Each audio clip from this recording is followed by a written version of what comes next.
Ci troviamo nel nuraghe Cuckoo di Tratalias. Questo nuraghe è veramente bellissimo dal punto di vista della sua costruzione. Infatti presenta dei blocchi di andesite, credo sia andesite o basalto, veramente impressionanti. Guardate questo blocco. Adesso entriamo e lo osserviamo da vicino, vediamo come si presenta. Ecco, qui c'è l'entrata principale, a destra e a sinistra sono presenti due nicchie.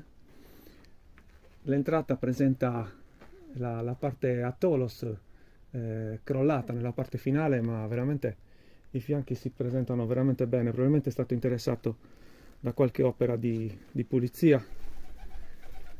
È una casa praticamente dei piccioni che ci vivono qua e noi li stiamo adesso disturbando.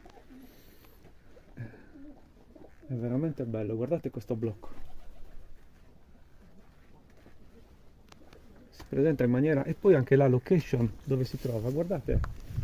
Probabilmente questo è un medao che si chiama Cuckoo, da cui poi è stato dato il nome al nuraghe.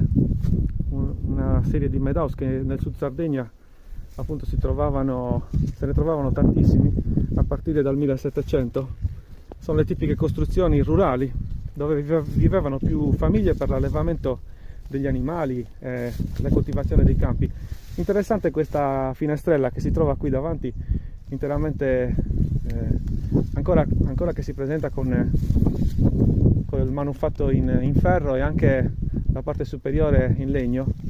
Ormai è rara da trovare ed è sormontata da una pianta di fico d'India che ormai se n'è impossessata.